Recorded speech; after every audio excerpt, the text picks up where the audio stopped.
Good evening, everyone. Welcome to another live session of BTH Properties. It's been a super busy, hectic day. Three live sessions, two conference calls, plus the family. It just gets on your nerves sometimes.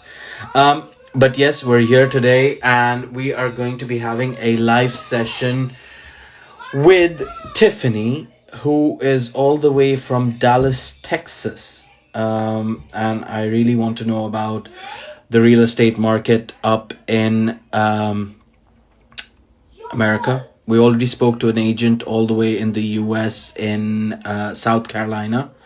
And now we've got Tiffany all the way from Texas, Dallas, Texas. So it'd be good to know how property moves up in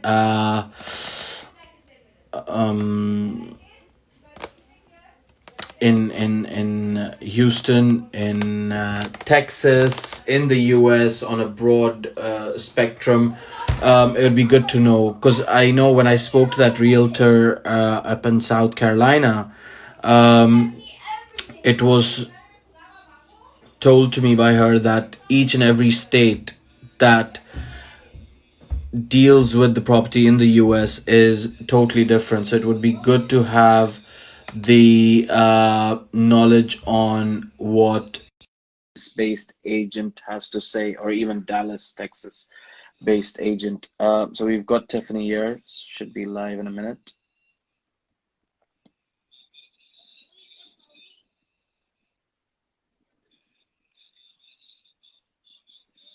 Hi. Hello. Good How evening. are Good you? afternoon. Good morning. Good afternoon from sunny Uh, Dallas, Texas. How are you guys how are doing? you? Good. Good. All well. And yourself? Good. No complaints. Good Sunny and stuff. gorgeous and nice and warm today. So, Is it? What's the temperature like? it's about 80 degrees here today. That's Fahrenheit, right? So what in Yeah, centigrade that would be 30, 35? I honestly don't know. Okay. Anyways, Something I'll like that. I'll not put you on the spot, but it's okay. Um, Yeah. so Tiffany, thank you so much for coming on today. It's good to speak to agents all around the world.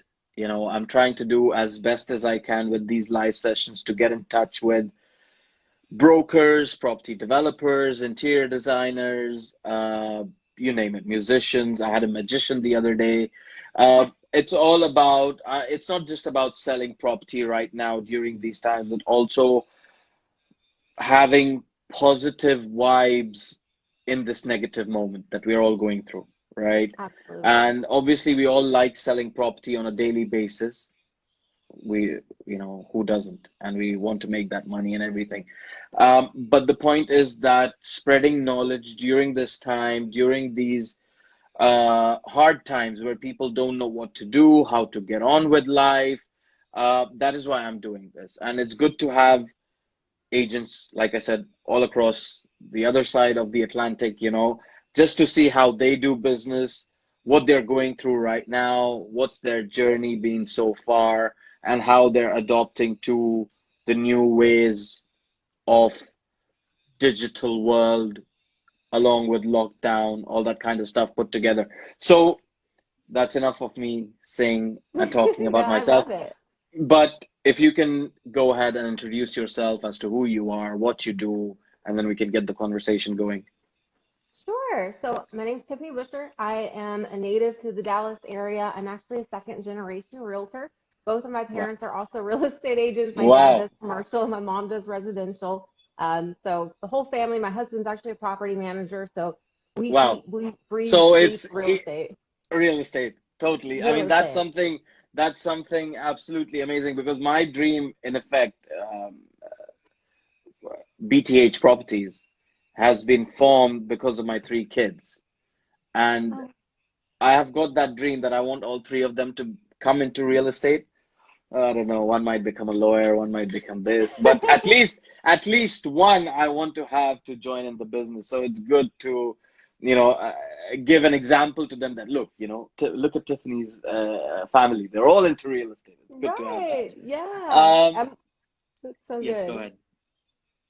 Yeah, no, that's basically. It's funny you say that though, because I have three siblings. So there's four of us, and I'm the only one that was crazy enough into to get real into estate? real estate. Yeah, Someone had to pay. Someone had to pay their way, right? right. So Tiffany, you mentioned that you're the second generation into real estate, and obviously growing up in a household where mom and dad are both in the real estate, always Mhm. talking about real estate, one's talking residential, one's talking commercial, it must have been like property, property, property, property, property, day in, day out, day in, day out, you're just discussing property. Did you ever sort of get that feeling that mom and dad, come on, calm down. We've got a life. We want to discuss something else than property. Can we Yeah, discuss life, please? Did that yes, ever? all the time. There would be nights where we would be at the Remax office until, midnight while my mom's writing offers or negotiating deals, just anything that needs to get done to get the deal done to take care of our clients. That's kind of been how I was raised, and it was something that I was really reluctant to do. My early 20s, I kind of looked around and wasn't really sure what I wanted to do, and then I got my real estate license kind of hesitantly. I wasn't sure if it was for me because it is a lifestyle. It's not like Yeah, a yeah, regular yeah, job. It's yeah. completely a lifestyle, and I mean, it's now that weird I've been out in it there for that a I was while. speaking to another agent in South Carolina, and like, you guys have to go ahead and get that license to actually practice Hmm. real estate. It's, Right. I mean, in London, you could just get up tomorrow and, okay, I want to be an agent. Oh, really? I did not know Yeah, yeah. that. You can get up and just start tomorrow, provided you have the Wow. investment and all that kind of stuff that you want to start your own business. I mean, getting a job is a different story. But the fact is that right now no one's hiring because of all this that's going on. Um, Hmm. but it's that easy to start real estate in London, and it sort of uh, like boggles me kind of like why does America have a license to go through? And it's just property, right? I mean, you're not a surveyor, you're not an architect, you're not the engineer, you're just selling or renting that property. Hmm. What's the license that? But then she took me through the different steps and everything. So I won't ask you for the different steps of why should someone get a license. But take me through your sort of teenage journey. I mean, okay, you were growing up in this household about property. Then did it ever occur to you that you want to do something else than real estate? Did you at university, at college, were you involved in something totally different? Yeah, I was. I was actually in acting and promotional modeling for Wow, several years. wow, Yeah, and it was a lot of fun. I got to meet a lot of really cool people, and it definitely helped my real estate career. I'll say, like just being comfortable with myself, talking to people. Real estate, it's sales. We're selling houses, yes, but when you're trying to get clients, you're selling yourself, right? I exactly, mean, you're exactly. selling what you can do and how you're different than everybody else. Yeah, So growing up, that kind of, it wasn't something I ever saw myself doing. I always said, no, I don't want to do real estate just because I saw the lifestyle my parents had. And it yep. wasn't something I was sure I wanted for myself. But then as I got a little bit older, I saw the value in that. And I saw, the impact that they have on their clients' lives. And I've been very fortunate that with the clients I have over the last 10 years, I've met a lot of lifelong friends that I wouldn't have had without this business. So just another cool aspect of it. So during that, the acting and the modeling side of it, um, how was it in terms of, I know you got your experience about being confident and everything, but how was it in terms of different to what you're doing right now? I mean, I've never spoken to someone, we see actors in Hollywood and all that kind of stuff on a daily basis, but I've never spoken to someone who's come from that background. So, um, how was it moving from such a fast-paced, I mean, acting and modeling is quite fast, right? I mean, in terms of Yeah. the people you're dealing with and everything. And then coming to real estate, how did you see a massive difference in that or Aside from just the industry change, no, not really, honestly, because of course, acting, modeling, it's very competitive. I mean, you've got a lot of competition. There's a lot of people that are trying to do the same thing as you are. And here in Dallas, we have a ton of real estate agents. So it's very much the same kind of, you're every day you're waking up, you're competing, you're trying to put your best face forward, you're trying to grow and learn constantly. So that part has been the same. Real estate, I don't get to play as much. It's a lot more numbers and yeah, stats and Calculations. all of that good stuff, Yeah, contracts. So that's different. But other than that, the competition is definitely, it feels very much the same. good stuff. Why did you choose to leave acting and modeling on the side and get into real estate? I just felt like it was time to do something a little bit more adult. I wanted to have something a little bit more So are you telling me, substantial for myself. are you saying that all these guys who've got their careers in Hollywood, they're still young? No, I won't say that, They're but still for me, teenagers. yeah, just teenagers. No.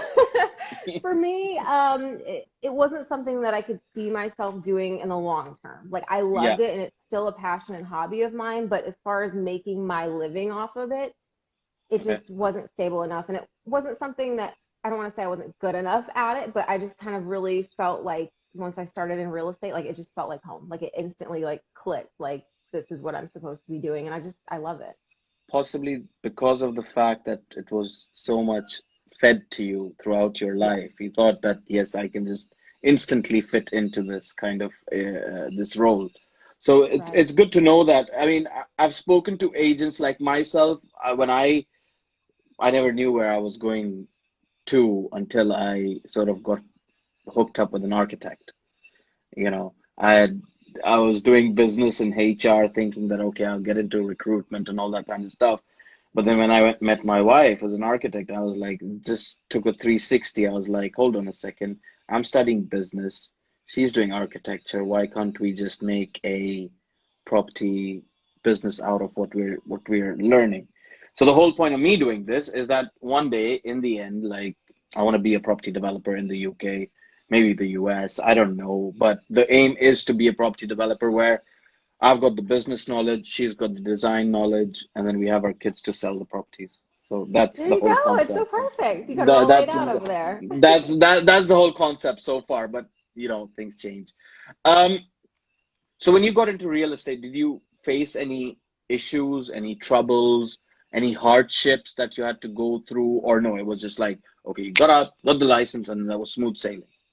That's a great question. And I hear that a lot. A lot of my colleagues will say, well, you had it so easy because your parents and you walked into leads. I didn't walk into any of that. Like my parents didn't give me anything. Like I was kind of just thrown into it and they were like, all right, if you're going to do this, you're on your own because you need to learn how to do this on your own.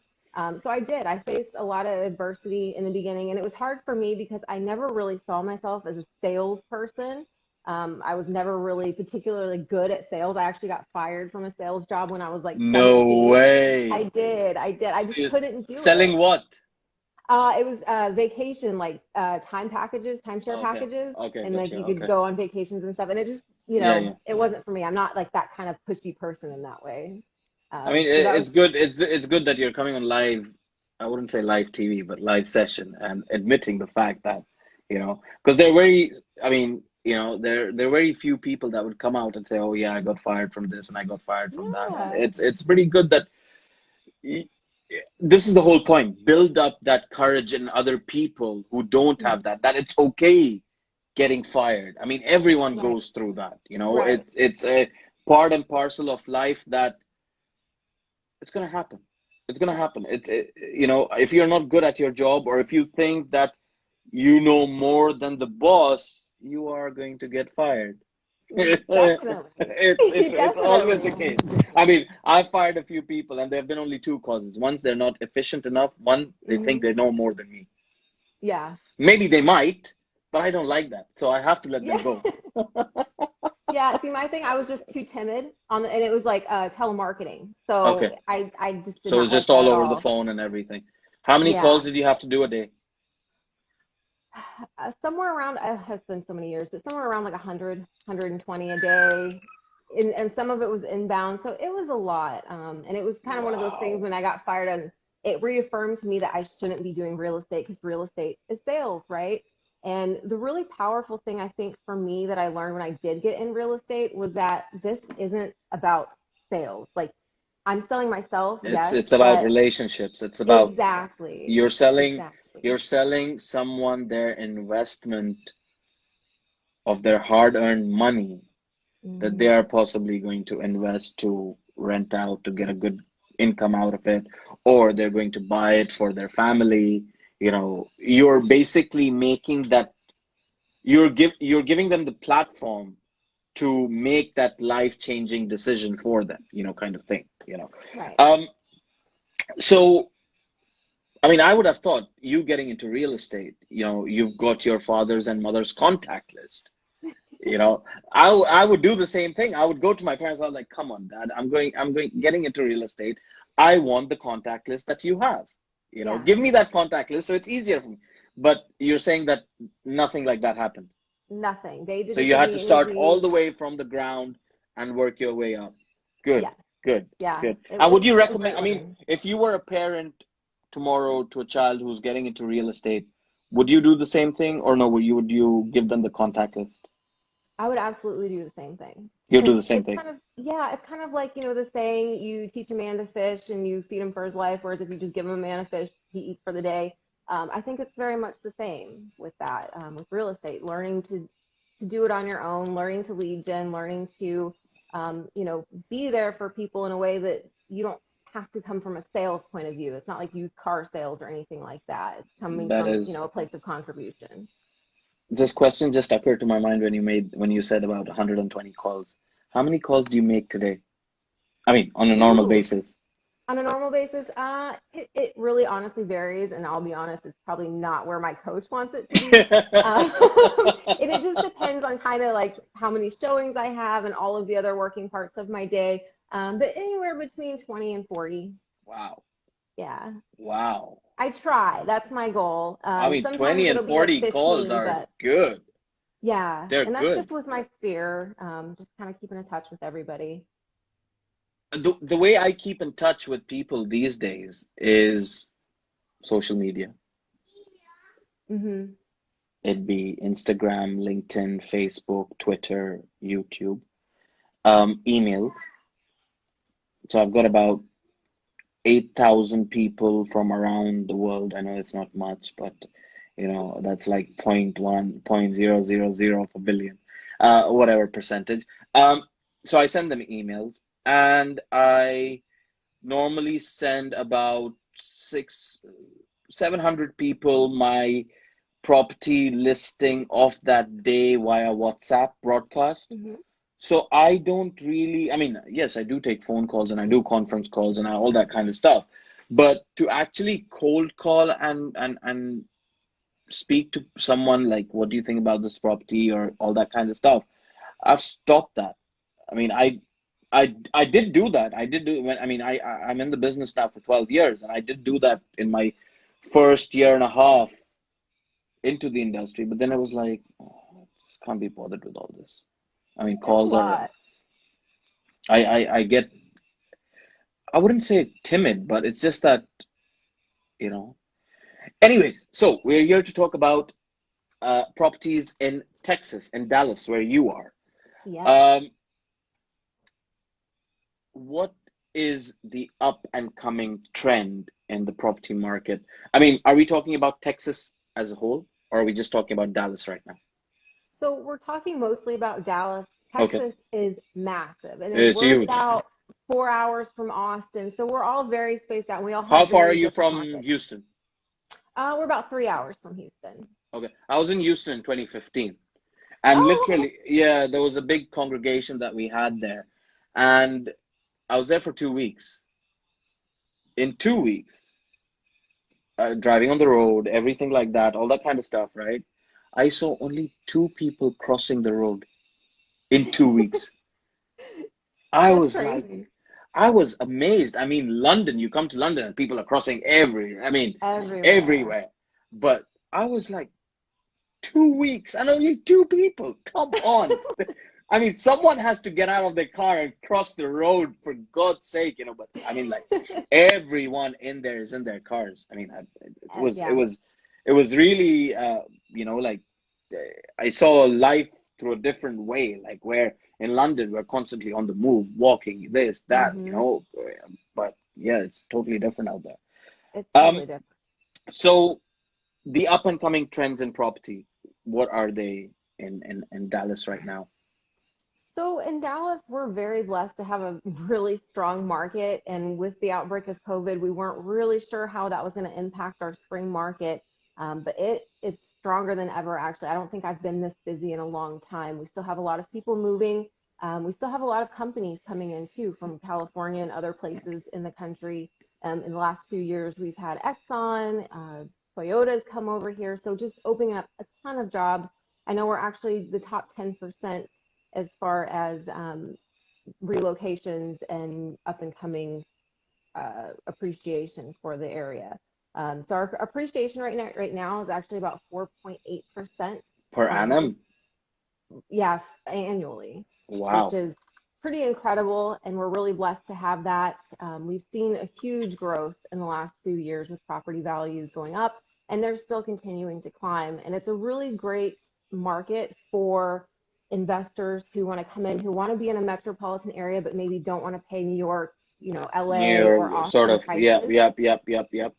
because So we it's do have like a very strong it's area. like I mean, Dallas is like, what do you want to call it? I mean, it's up and coming in that way that all these big companies are coming there right now, Hmm. and they're making these jobs in there, and that's what's causing the rise in property, the appreciation in property. Obviously, more companies that come in has an impact on the population. And Yes, obviously, the more the population, the bigger the right. growth in property. Rental wise, how are you? What's the average return that one could get? Let's say today I come to you, Tiffany, and I say £100,000, $100,000. What can I buy for it? What sort of investment property can I buy in there? So for 100,000 range, you're probably looking at more condos, which still has an excellent return. I will say, and I know it's kind of common with every area with investments, you have to be very careful because you could have one street that has a very high return, and then one neighborhood over, it could be slightly less because of the surrounding area. There could be, commercial properties or whatever the case may be. Schools aren't so good. Here, I work a lot in North Dallas and then in our suburbs, Frisco, Plano. I don't know if you've heard of those areas. It's Okay. kind of where the Dallas Cowboys have moved into, so that's kind of become a big area too. Right now, the investments, you really can get a lot more bang for your buck in the suburbs. And Okay. I've had a lot more success doing off-market searches for my investors, buying properties that aren't in the MLS where That's we not in don't the have the market. Yep. competition. Yep. Right. And how do you source those off-market properties? So I do a lot of legwork. Canvassing. I'll canvassing, yes. I will deliver letters by hand, and then sometimes I'll send them out, through the mail. And that's kind of been the biggest way that I've gotten those off-market properties. And on a weekly or a monthly basis, how many properties do you source that way by It depends on, canvassing? yeah, it depends on how many investors I have that I'm working with at the time, because I never do, more than what I have people to buy for. Of course, you can always convert those over to regular listings. But on average, I'll find maybe 2 to 6 per month on my own. And then my That's office, not we bad. have an internal network of off-market properties as well. Within your office, you have other people that would work on your listing too? Yes. So we actually, my broker, he was very smart and he come up with a way for us to kind of have our off-market properties in-house so we can say, okay, well, this homeowner is upside down. They need to sell. Here's, what we're working with as far as the numbers. And it gives our investors within, all of our agents a little bit more opportunity. And it also, makes it a little bit easier to keep everything in-house too. And is there a big demand for off-market properties in the US? I mean, or in the UK, everyone like the second person that picks up the phone and calls me up, oh, Murtaza, I'm looking for off-market property deals. I'm like, yeah, Mhm. all right, everyone's looking for that, It's where do I find you off-market stuff? There's only that much amount of property on the market or off the market that can be sold. I mean, if someone doesn't want to sell it, where do you get it from?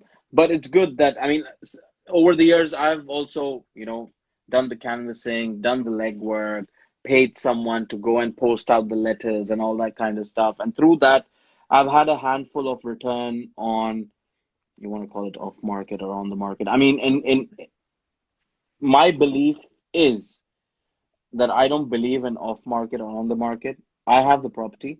I can Mhm. deliver the property. You Hmm. want to buy it, come and buy it. Right. It's there, and I can deliver it 100%. But it's good to know that agents in the US also are looking at the off-market prospect of things. Um, you mentioned that the annual growth of a property is 4.8%. Is that the average in Dallas, or there are other areas where you can get maybe 10%, or, is that possible? 10% might be a stretch right now for 1 year of Okay, appreciation just because our property values have come up so high. But again, it okay. kind of depends on what we can find in off market because here it sounds like that's a very common thing. Like Oh, maybe the yes. general Oh, consumers, they yes. know. Okay. Absolutely. Everyone knows about, even the Middle Easterns that come and invest in the UK. They're like, Hmm. "Oh, yeah, I'm looking for off-market property deals." I'm like, "Yeah, all Yeah, okay, another one. Yeah, here that's not very common. And actually, when I'm approached by a lot of people who want to buy, that's not something they've ever even heard of. And I've actually used that approach for, first-time home buyers who are buying their primary residence just because our market is in such demand that we have less than 1 month inventory available. And so all of our houses are getting multiple offers. I think the last one I did, it had been on the market for about 24 hours and they had 22 offers on the same home. wow." Yes. So, yeah, it's crazy here. So doing the off market searches for buyers is, regardless if they're an investor or not, it's kind of the way to go right now. And do you guys do it from start to finish? Like, let's say you found the property, you got the deal agreed, and then someone needs a mortgage. Do you offer that service as well, or no, you send them to the bank or however? Yeah, I have 3 or 4 mortgage partners that I've partnered up with that I'll refer them out to, and And they they can will kind they of will they do will the, sort out everything. Um, yeah. what are the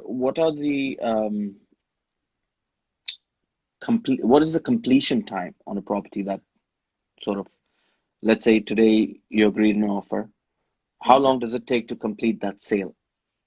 So it depends on the lender, is what I've found. Because I actually have one lender, he can close in as little as 14 days on a conventional or government loan. And then cash, of course, is about 14 days. But on average, we're anywhere from 2 weeks to about 45 days to Okay, close a pre. all right. That's not bad. I mean, let's say if it's a cash deal, would it be done in a week's time, do you think? We could. I've seen it done. It's hard to do on the title side to get it, Okay, transferred over in a week. yeah. Usually they're asking at least 14 days to get all that done. And over there, the title side of things, good you mentioned it. How long does it take to change the title?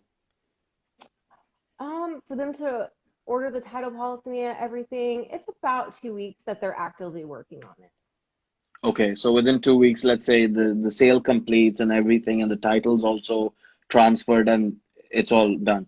Over here, I mean, if I buy a property today, obviously the title comes onto my name, but on the land registry, it may take up to 6 months sometimes to for Oh, my name wow. for my name to appear on there.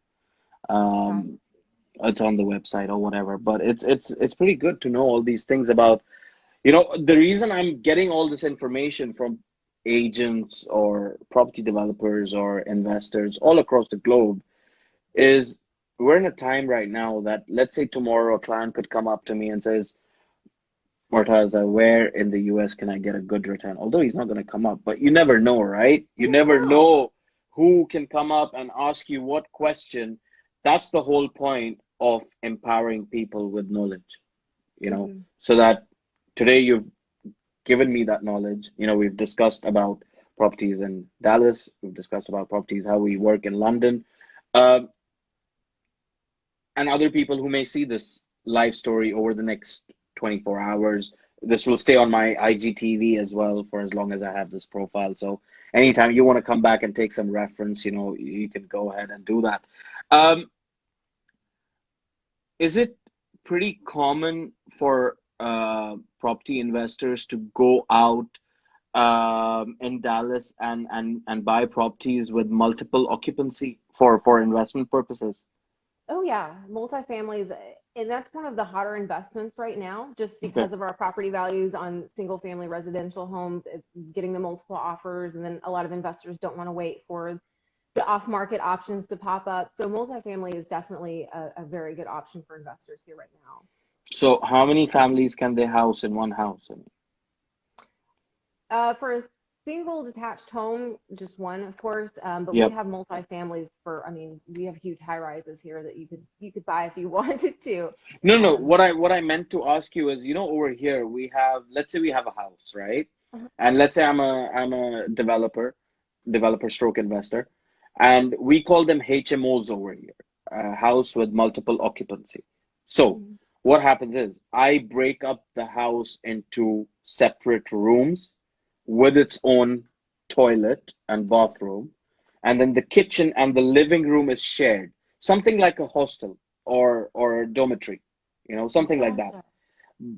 But it's like on the rise over here right now, where people obviously during these times cannot afford to possibly rent out an apartment or a house, and it's a couple, for example, or a single person, for example.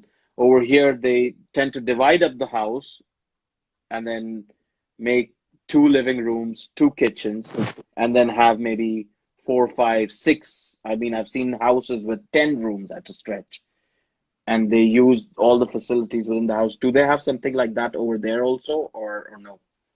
Not in Dallas. I have heard of some agents that I'm friends with in New York. That's kind of become a little bit more common there, just because So they're obviously buying there's the houses, cutting them up, making them into rooms, and then housing different people within. right.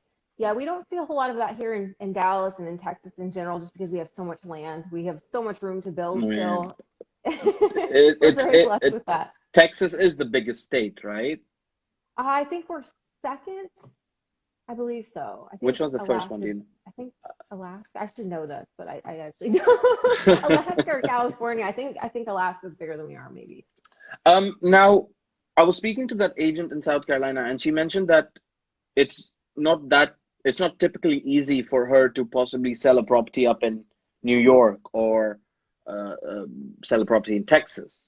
But Hmm. I want to ask you this question. Obviously, Texas has different zones in it. It has Austin, it has Dallas, it has Houston.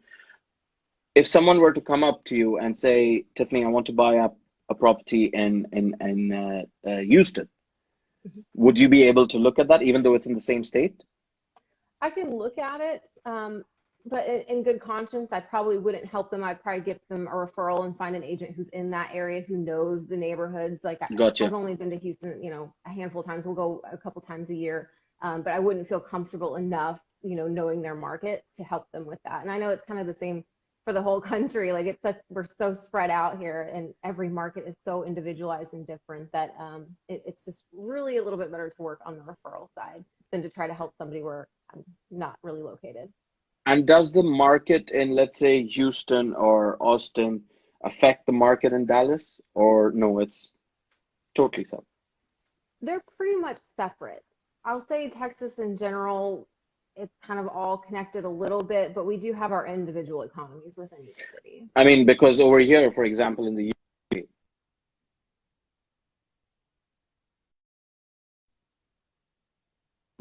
are you okay? It broke up for a Yeah. second. Forgive me. Um, so in the UK, London drives the property market. Mhm. So if the property market was to crash in London, it would have the domino effect all across the UK. So you would have the same thing going on in Manchester, Birmingham, Liverpool, possibly all the way up to Scotland, because London's like the financial capital.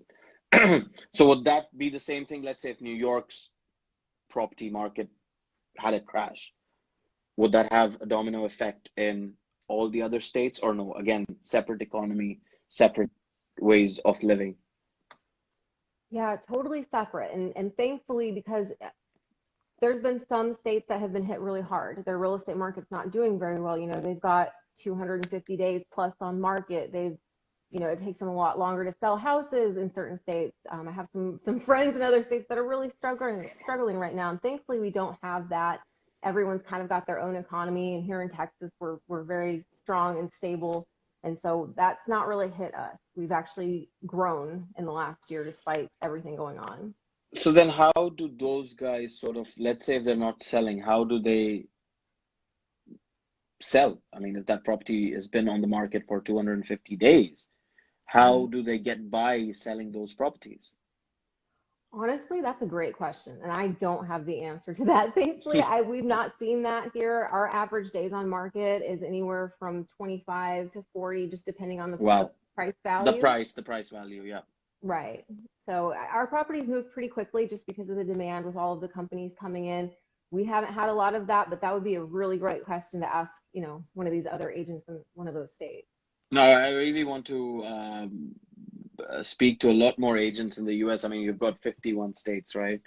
It'd be good to We, speak to 51 different agents from there and see how they feel about the different markets and everything. Because I was speaking to a lady, I think 4 or 5 days ago, and she was speaking about the market in Detroit, mhm.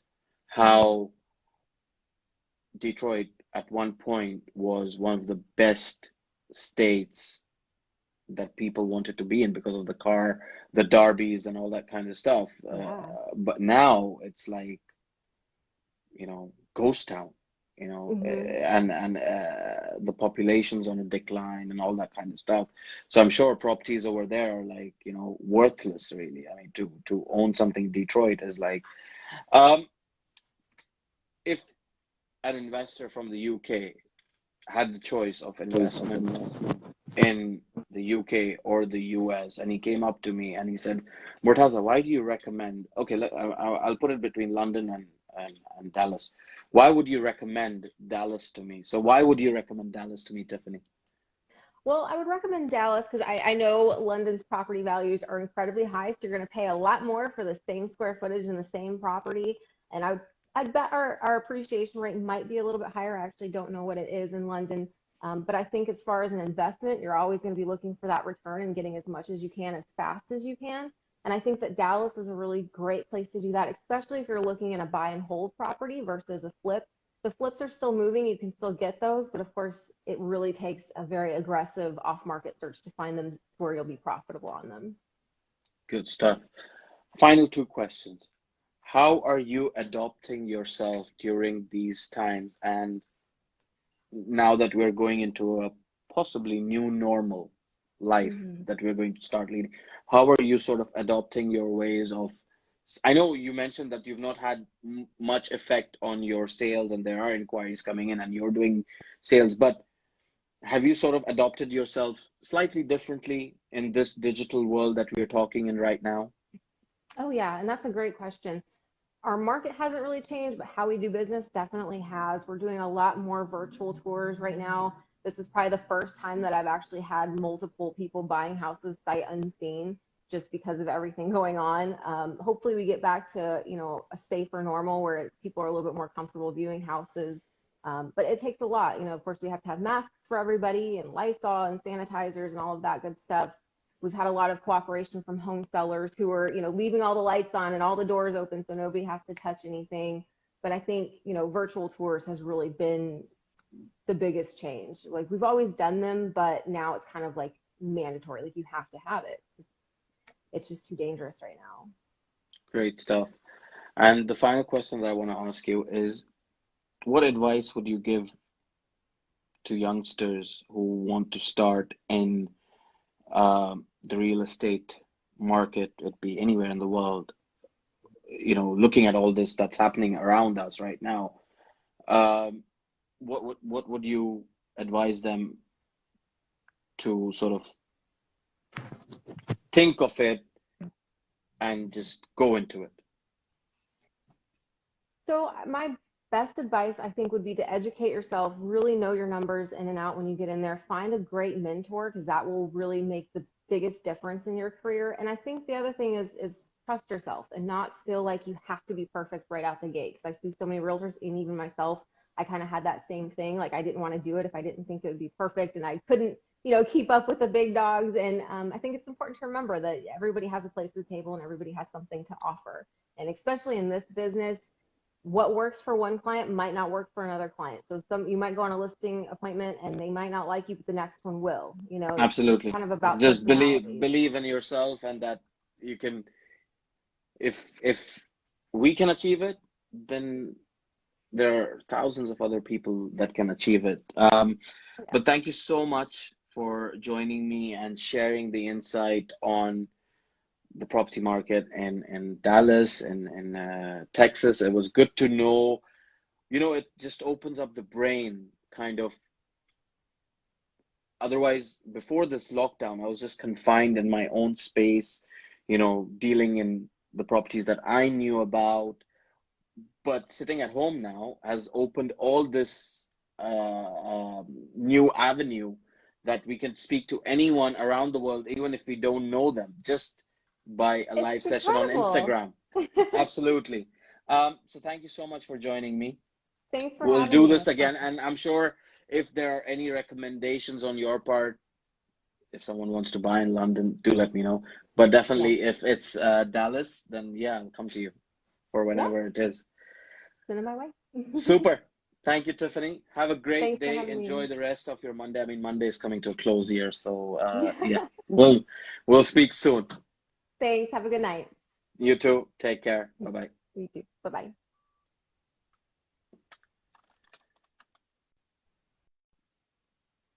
Well, that was Tiffany, all the way from Dallas, Texas, talking about the property market in Dallas and why should one invest there? What are the returns? Uh, what are the yield, appreciation market, and all that kind of stuff? Like how the property market in Dallas is going up. So it was good to listen to her and share that knowledge with her, especially of how London property agents work and how the American property agents work. But that's it. We've had our 3 live sessions for today. Tomorrow we've got two, and this week looks amazing, amazingly well laid out. So I'm really looking forward to having more and more live sessions with property brokers all around the world. So do get in touch and hit me up. Thank you so much for listening. Thanks to all the viewers that tuned in, and I shall do this again tomorrow. Take care. Bye bye.